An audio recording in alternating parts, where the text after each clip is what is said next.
नमस्कार, मैं हूं आपके साथ विभा उपाध्याय और आप सभी दर्शकों का अन्नदाता कार्यक्रम में स्वागत करती हूं। हमारे देश का किसान जन का पोषक है, वो श्रम का देवता है, अन्नदाता है। उसमें ही भारत की आत्मा निवास करती है और ऐसे ही किसानों की प्रगति के लिए हम खेती बाड़ी से जुड़ी हुई बहुत सी नई लाभकारी जानकारियां हर रोज सुबह लेकर आते हैं। तो चलिए कार्यक्रम शुरू करने से पहले देखते हैं क्या है आज के अन्नदाता में। बदलते मौसम में गर्भित दुधारू पशुओं की देखरेख।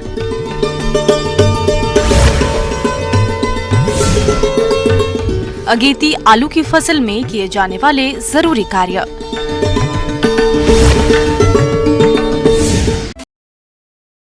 डेयरी व्यवसाय खेती के साथ किए जाने वाला सबसे लाभकारी व्यवसाय बन चुका है, लेकिन इसकी सफलता का मुख्य आधार होता है इनसे प्राप्त होने वाला दूध। तो आप अपनी गाय और भैंसों से आने वाले समय में अधिक दुग्ध उत्पादन के लिए इस समय गर्भित पशुओं की देखरेख कैसे करें, इसकी समस्त जानकारी दे रहे हैं पशु विशेषज्ञ डॉक्टर शिवांगी शर्मा। आज मैं आप सभी को गाभिन पशुओं के देखभाल, उनसे जुड़ी बीमारियां, उनसे जुड़े हुए इलाज के बारे में जानकारी दूंगी। जैसा कि हम सभी जानते हैं, जो गाभिन पशु होते हैं उन्हें अतिरिक्त देखभाल की आवश्यकता होती है। सबसे पहले तो ये है कि हम पशु की नेचुरल सर्विस करा रहे हैं या एआई कराते हैं, कुछ भी हम कराते हैं, हमको ध्यान रखना पड़ता है कि हमने किस तारीख को एआई कराई है। उसके 2 से 3 महीने बाद पहले ये बात आप किसी पशु चिकित्सक को बुला के पक्का करवाइए कि आपका पशु गाभिन हो गया है कि नहीं हुआ है। अगर आपका पशु गाभिन हो गया है तो आपको उसके खान पान का, उसके मैनेजमेंट का, उसके आसपास के जगह का सबका ध्यान रखना पड़ता है।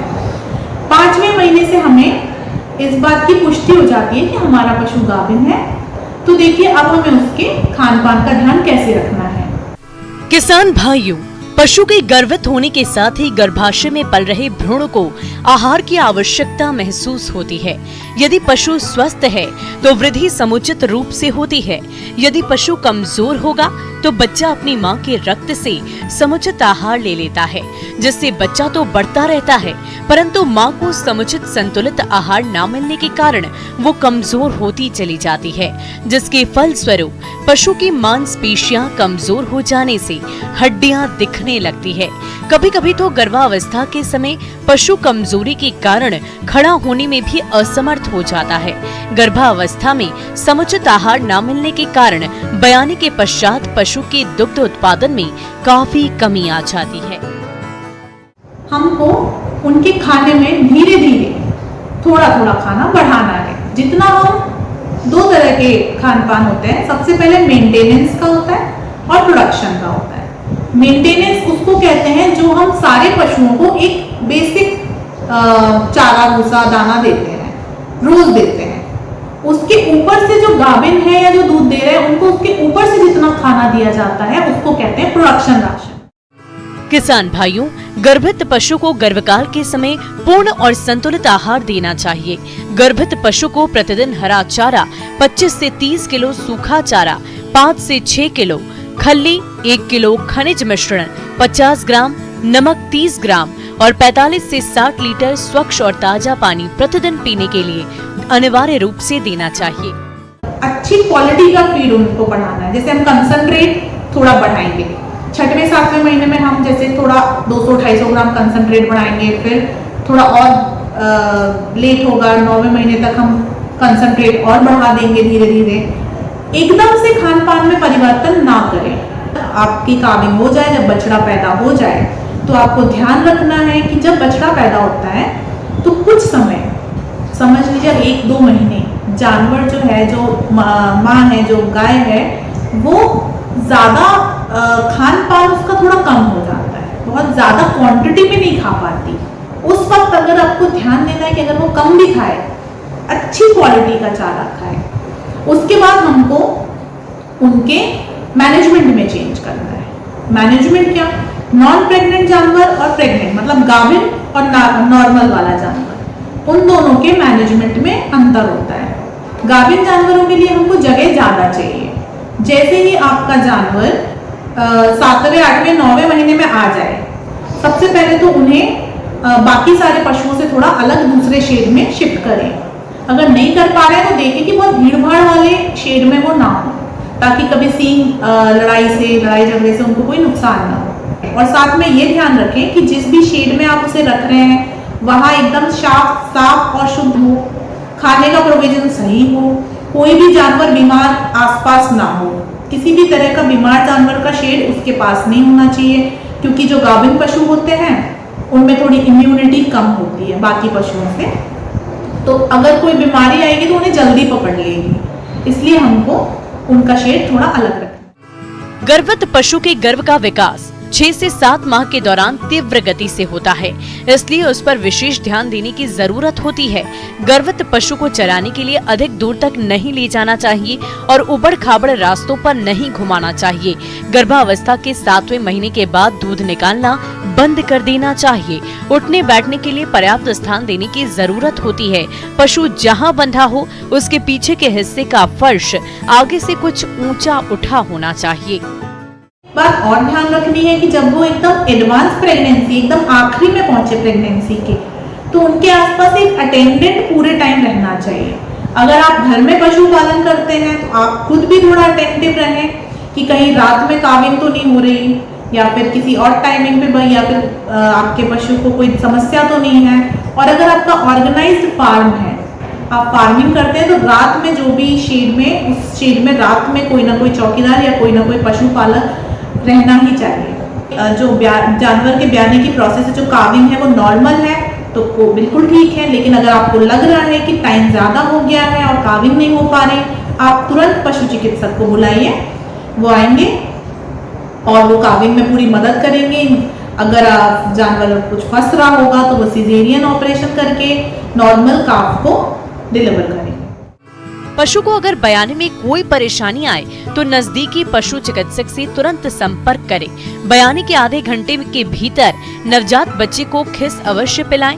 प्रसव के बाद ही गाय भैंस को 2 से 3 बार काढ़ा, जिसमें अलसी 200 ग्राम, अजवाइन 100 ग्राम, सौंठ 50 ग्राम को 5 लीटर पानी में अच्छी तरह पकाकर उसमें 1 किलो गुड़ मिलाकर पिलाएं। ये काढ़ा पशु के स्वास्थ्य के लिए बेहद लाभदायक होता है। यदि पशु प्रसव के 12 घंटे के अंदर जेर नहीं गिराता तो आपको नजदीकी पशु चिकित्सक से संपर्क करना चाहिए। लेकिन गाभिन जानवरों को और उसके बछड़े को, और जब तक वो प्रॉपर दूध में नहीं आ जाते 1 महीने तक, हमको उनकी बहुत ज्यादा केयर की आवश्यकता है। इसी से हमारा डेयरी फार्म की सक्सेस है। धन्यवाद। किसान भाइयों, अभी तक आपने खेती से जुड़ी हुई कुछ उपयोगी जानकारियां देखी। अब लेते हैं एक छोटा सा ब्रेक, जल्द लौटेंगे और कार्यक्रम में आगे भी है खेती बाड़ी से जुड़ी हुई महत्वपूर्ण जानकारियां, तो बने रहिए हमारे साथ। ब्रेक के बाद एक बार सभी दर्शकों का एक बार फिर से अन्नदाता में स्वागत है। चलिए रुक करते हैं अगली कड़ी की ओर। प्रदेश के बेहद से किसान अगेती आलू की खेती करके अच्छा खासा मुनाफा कमाते हैं। इसीलिए हमारे जिन किसान भाइयों ने अगेती आलू की बुआई की थी, तो वे अधिक पैदावार लेने के लिए अपनी फसल में कौन कौन से जरूरी कार्यों को करें, इसके बारे में जानकारी के लिए देखिए कार्यक्रम की ये विशेष प्रस्तुति। भारत में आलू का उत्पादन मुख्यतः सब्जी के लिए किया जाता है। यहाँ कुल उत्पादन का करीब 90% सब्जी के रूप में प्रयोग किया जाता है। लेकिन देखने में आता है कि इस फसल से अच्छी उपज किसानों को तभी मिलती है जब वो फसल का प्रबंधन उचित समय पर करते हैं। इसलिए हमारे जिन किसान भाइयों ने अगेती आलू की बुआई कर दी है, वो 30 दिन की खड़ी फसल में निराई गुड़ाई करके फसल को खरपतवार मुक्त कर दे। इसके बाद समय समय पर निराई गुड़ाई करके फसल को खरपतवार से मुक्त रखे, जिससे फसल की बढ़वार सही ढंग से हो सके। किसान भाइयों, आलू की फसल में पहली सिंचाई बुआई के 1 सप्ताह बाद ही करनी चाहिए और उसके बाद प्रत्येक 8 से 10 दिनों के अंतराल पर सिंचाई करते रहना चाहिए। ध्यान ये रखा जाना चाहिए कि प्रत्येक सिंचाई में पानी आधी मेड़ तक ही देना है। आलू की फसल में जहां तक उर्वरक प्रबंधन की बात है, तो फसल में उर्वरकों का प्रयोग मृदा परीक्षण के आधार पर ही करना चाहिए। लेकिन हमारे जो किसान भाई किन्हीं कारणवश मृदा परीक्षण नहीं करवा पाते हैं, तो वही 20 टन सड़ी हुई गोबर की खाद, 250 किलोग्राम यूरिया, 180 किलोग्राम DAP और 170 किलोग्राम MOP का प्रयोग करें, जिसमें यूरिया की 125 किलोग्राम और अन्य खाद उर्वरकों की पूरी मात्रा बुआई के समय दें और शेष बची यूरिया की 125 किलोग्राम मात्रा का प्रयोग आप 30 से 35 दिन की खड़ी फसल में करें, जिससे आपके फसल की बढ़वार अच्छी होगी। किसान भाइयों, आलू की फसल में अगेती झुलसा रोग का प्रकोप काफी देखने को मिलता है, जो अल्टरनेरिया कवक द्वारा फैलता है। इस रोग के लक्षण शुरुआत में पौधे की निचली पत्तियों पर छोटे गोले से अंडाकार भूरे धब्बों के रूप में दिखाई देते हैं और इस रोग से प्रभावित कंदों पर दबे हुए धब्बे तथा नीचे का गुदा भूरा और शुष्क हो जाता है। इसलिए इस रोग की रोकथाम के लिए मैंकोजेब 2 ग्राम प्रति लीटर पानी में घोलकर फसल पर छिड़काव कर दें, जिससे आप इस रोग पर काफी हद तक नियंत्रण पा लेंगे। किसान भाइयों, आलू की फसल में पत्ती सिकुड़न लीफ कर्ल रोग के नाम से इसे जाना जाता है, काफी देखने को मिलता है। ये एक विषाणु जनित रोग है, जिसे कीट द्वारा एक पौधे से दूसरे पौधे में फैलाया जाता है। इस रोग से ग्रसित पौधों की बढ़वार रुक जाती है, उनकी पत्तियां छोटी मुड़ जाती है। यदि किसान भाई इस रोग के लक्षण खड़ी फसल में दिखाई दे रहे हैं, तो आप रोगग्रस्त पौधे को उखाड़कर नष्ट कर दें और इसके अलावा इस रोग को फैलाने वाले कीट के नियंत्रण के लिए नीम तेल 5 मिलीलीटर प्रति लीटर पानी की दर से घोल बनाकर फसल पर इसका छिड़काव कर दे। यदि इस रोग का प्रकोप फसल में ज्यादा देखने को मिल रहा है, तो आप इसके रासायनिक नियंत्रण के लिए इमिडाक्लोप्रिड दवा की 1 मिलीलीटर मात्रा को 3 लीटर पानी में घोलकर फसल पर इसका छिड़काव कर दें, जिससे आप इस रोग पर नियंत्रण पालेंगे। इस तरह किसान भाइयों, आप इन सभी बातों का खास ख्याल रखते हुए यदि अगेती आलू की फसल का प्रबंधन करते हैं, तो आपको बुआई के 75 से 85 दिनों में औसतन 2 से 250 क्विंटल प्रति हेक्टेयर तक उपज मिल सकती है।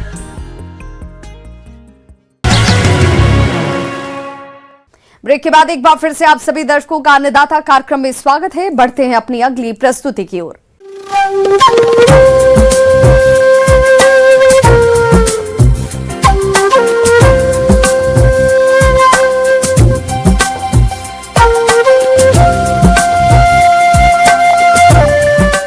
मौसम के अनुसार प्रबंधनों पर ही टिकी है आपकी खेतीबाड़ी और इसलिए मौसम पूर्वानुमान और उस पर आधारित साप्ताहिक कृषि सलाह इस प्रकार है। ग्रामीण कृषि मौसम सेवा, भारत मौसम विज्ञान विभाग, राजमाता विजया राजे सिंधिया कृषि विश्वविद्यालय ग्वालियर द्वारा भेजे गए मौसम पूर्वानुमान रिपोर्ट के आधार पर जिला देवास और इससे लगे जिलों के किसान भाइयों को सलाह दी जाती है कि आगामी 2 दिनों के दौरान वर्षा की कोई संभावना नहीं है। अधिकतम तापमान 30 से 32 डिग्री सेल्सियस और न्यूनतम तापमान 16 से 17 डिग्री सेल्सियस रहने का अनुमान है। अधिकतम सापेक्षिक आर्द्रता 57% और न्यूनतम सापेक्षिक आर्द्रता 37% तक रहने की संभावना है। हवा की औसत गति 4 से 5 किलोमीटर प्रति घंटा रहेगी। ऐसे में इन क्षेत्रों के किसान भाइयों को सलाह दी जाती है कि अगेती रबी फसलों की तैयारी के लिए खेत की जुताई करने के तुरंत बाद पाटा अवश्य लगाएं, ताकि मिट्टी से नमी का ह्रास न हो। रबी फसलों की बुआई से पहले किसान अपने अपने खेतों को अच्छी प्रकार से साफ सुथरा करें।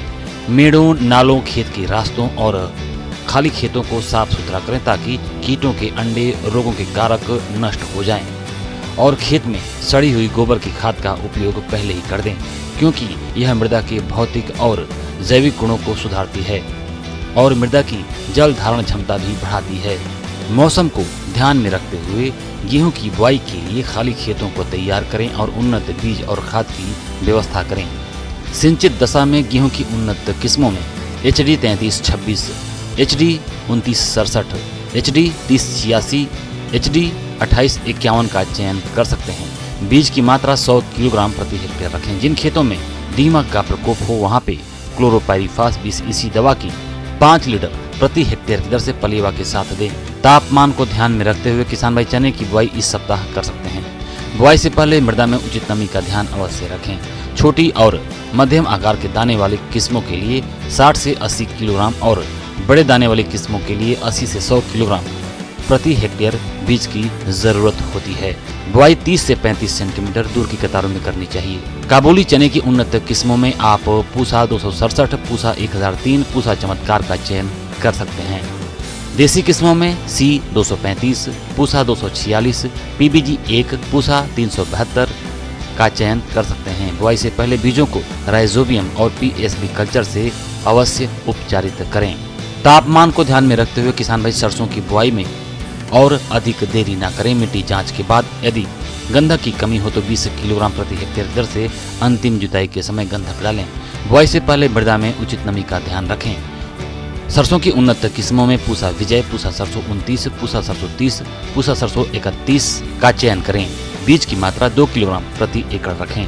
बुआई से पहले खेत में नमी स्तर को अवश्य ज्ञात कर लें ताकि अंकुरण प्रभावित न हो। बुआई से पहले बीजों को कैप्टान 2.5 ग्राम प्रति किलोग्राम बीज की दर से उपचारित करके ही बुआई करें। तापमान को ध्यान में रखते हुए मटर की बुआई में और अधिक देरी न करें, अन्यथा फसल की उपज में कमी होगी और कीड़ों का प्रकोप अधिक हो सकता है। बुआई से पहले मृदा में उचित नमी का अवश्य ख्याल रखें। उन्नत किस्मों में पूसा प्रगति, अर्किल का चयन कर सकते हैं। बीजों को कॉकनासी, कैप्टान या थायरम से 2 ग्राम प्रति किलोग्राम बीज की दर से उपचारित करके ही बुआई करें। उसके बाद फसल विशेष राइजोबियम का टीका अवश्य लगाएं। बैंगन, टमाटर में यदि फल छेदक, सिर छेदक और फूल गोभी एवं पत्ता गोभी में डायमंड बैक मात्र की निगरानी के लिए फेरोमोन ट्रैप 4 से 6 प्रति एकड़ की दर से लगाएं और प्रकोप अधिक हो तो स्पाइनोसेट दवा 1 मिलीलीटर प्रति 4 लीटर पानी की दर से घोलकर छिड़काव करें। पशुओं को साफ एवं ताजा पानी दिन में 2 बार दें, साथ ही साथ हरा चारा दें। बाहरी परजीवियों से बचाव के लिए डिटॉक्स का उपयोग करें। पशुशाला की नियमित सफाई करें। 1 लीटर पानी में 5 मिलीलीटर फिनाइल मिलाकर फर्श की सफाई करें। बकरियों में PPR रोग के नियंत्रण के लिए टीका लगवाएं। ठंड से बकरियों की सुरक्षा करें। बकरियों को हरा चारा, साफ पानी एवं सूखे स्थान में बांधें और परजीवियों से बचाव के उपाय अपनाएं। मुर्गियों में रानीखेत बीमारी के नियंत्रण के लिए टीके लगवाएं। चूजों को 7 दिन की अवस्था पर टीकाकरण करवाएं। मुर्गियों को मिनरल मिक्सचर और साफ एवं ताज़ा पानी दें।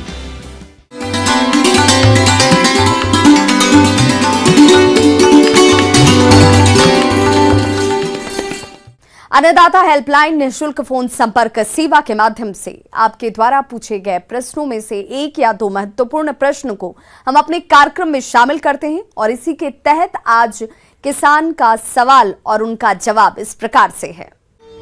आज के अन्नदाता हेल्पलाइन में जिस प्रश्न को कार्यक्रम में शामिल किया गया है उसे पूछा है ग्राम सुपौल, जिला बैतूल के किसान दुर्गेश पटेल ने। आप अनार के बाग में लगने वाले रोगों के नियंत्रण पर जानकारी चाहते हैं, तो दुर्गेश जी आपकी जानकारी के लिए प्रस्तुत है कार्यक्रम का यह अंश।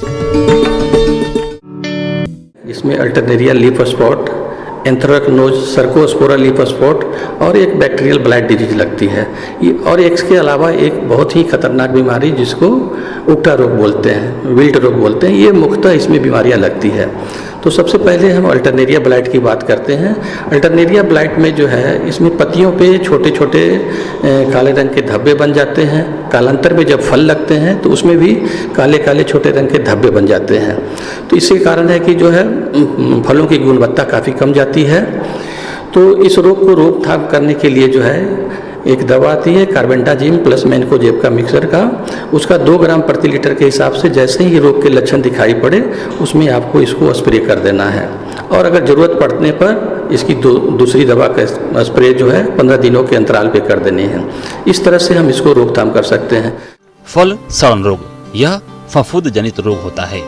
इस रोग में गोलाकार काले रंग के धब्बे फल, पुष्प और डंठल पर बन जाते हैं। काले धब्बे पुष्पीय पत्तियों से शुरू होकर पूरे फल पर फैल जाते हैं। इसकी रोकथाम के लिए कार्बेंडाजिम 2 ग्राम प्रति लीटर पानी के हिसाब से घोल बनाकर 10 से 15 दिन के अंतराल पर छिड़काव करें। दूसरी रोग जो है आपका सर्कोस्पोरा लीफ स्पॉट है। ये भी आपका जो है इसमें भी छोटे छोटे धब्बे बनते हैं, थोड़ा सा गड्ढे बनते हैं। इस तरह से जो है इस रोग का भी जो है होने से फलों की जो है विकृति आ जाती है और पौधे की क्वालिटी भी आपको कम जाती है।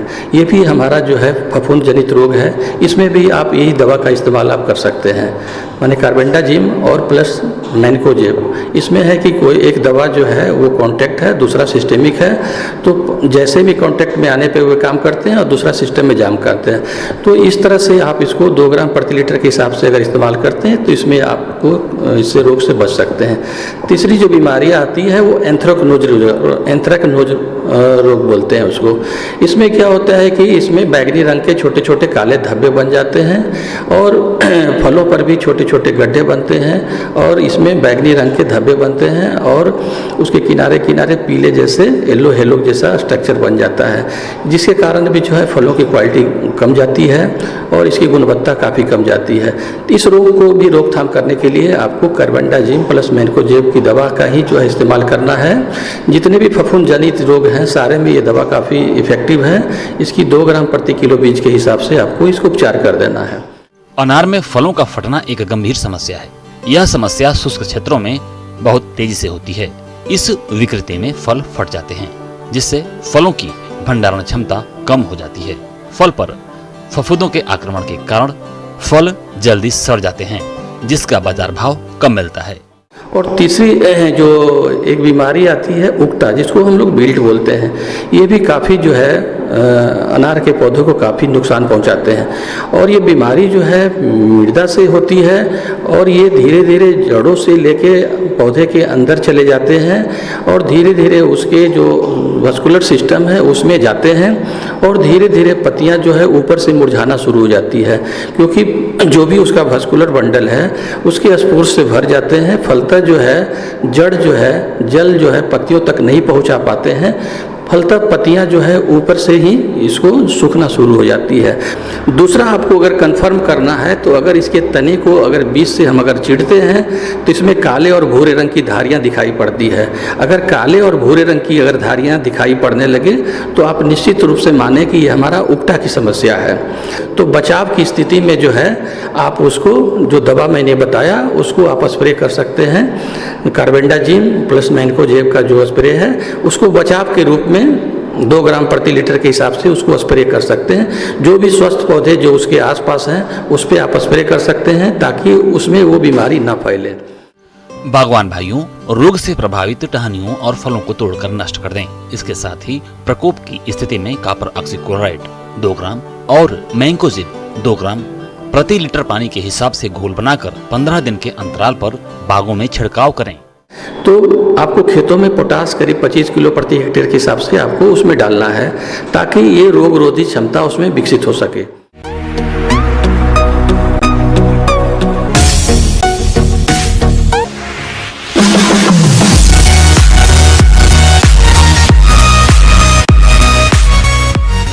आइए अब एक नजर डालते हैं राज्य के कुछ चुनी हुई मंडियों के प्रमुख फसलों के बाजार भाव पर।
किसान भाइयों, अन्नदाता आपकी सेवा के लिए संकल्परत है। कृषि संबंधित समस्या और सुझावों के लिए आप हमें इस पते पर संपर्क कर सकते हैं।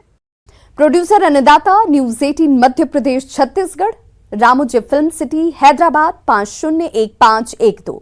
साथ ही आप हमें ईमेल भी कर सकते हैं। हमारा ईमेल एड्रेस है p18annadaata@nw18.com। इसके अतिरिक्त आप हमें निःशुल्क हेल्पलाइन नंबर 1800889216 पर सोमवार से शनिवार सुबह 10 बजे से शाम 4 बजे के बीच संपर्क भी कर सकते हैं। किसान भाइयों, अब समय हो रहा है आपसे विदा लेने का, तो हमारी अन्नदाता टीम को दीजिए इजाजत। कल फिर से होगी आपसे मुलाकात कृषि संबंधित कुछ और महत्वपूर्ण जानकारियों के साथ। नमस्कार।